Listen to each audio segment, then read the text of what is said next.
कभी कभी प्रभु को भी अपने भक्तों का श्राप झेलना पड़ता है, वो भी हंसते हंसते।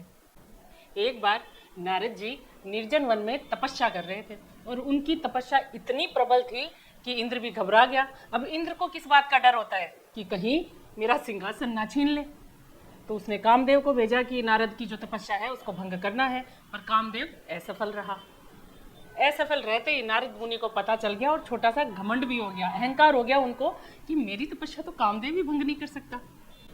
वो भागे भागे गए शिव जी के पास। शिव जी को बात बताई, बताते ही शिव जी मुस्कुराए और बोले कि मुझे तो कह दिया है, पर किसी अन्य को मत कहना, विष्णु को भी मत कहना, तो आप ये बात किसी को भी मत बताना। नारद कहाँ रुकने वाले थे, नारद जी गए सीधा विष्णुदेव के पास।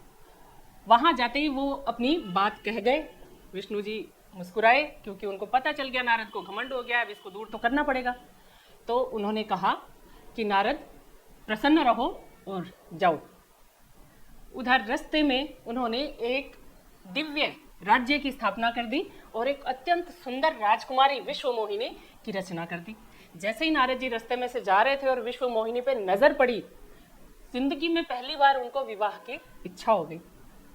वो वहां से उल्टे पांव भागे। किसके पास जाएंगे, श्रीहरि के पास।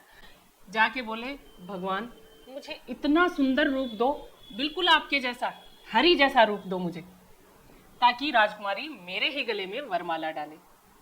भगवान ने मुस्कुराकर तथास्तु कह दिया। नारद जी फुल कॉन्फिडेंस में जाके बैठ गए कि भाई मुझसे सुंदर तो कोई लग ही नहीं रहा यहाँ पे। जब राजकुमारी आई तो उसने नारद जी को देखा, मुंह बनाया और चली गई वहां से। सामने से श्री हरि विष्णु आते हुए दिखे तो उसने माला पहना दी विष्णु जी को। नारद जी ने कहा मैं कौन सा कम सुंदर था, मुझे नहीं पहनाई। तो सारे दरबार के व्यक्ति हंसने लग गए। बोले अपना मुंह तो देख जाके।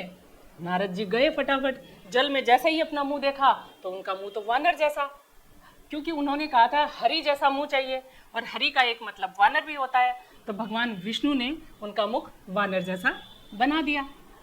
तब नारद जी को भयंकर क्रोध आ गया और नारद जी ने कहा कि प्रभु आपने मेरे साथ ऐसा छल किया है, एक दिन आप भी अपनी पत्नी के वियोग में भटकेंगे मनुष्य रूप लेके, और यही श्राप आगे चल के राम और सीता के वियोग का भी कारण बना।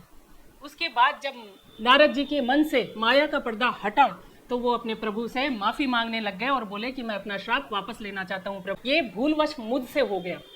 तब प्रभु ने हंसते हुए उस श्राप को स्वीकार किया और बोले कि नारद मुझे बस तुम्हारा अहंकार दूर करना था, क्योंकि अपने भक्तों के मन में मैं तनिक भी अहंकार नहीं छोड़ना चाहता। मैं चाहता हूँ उनकी आत्मा हमेशा शुद्ध रहे।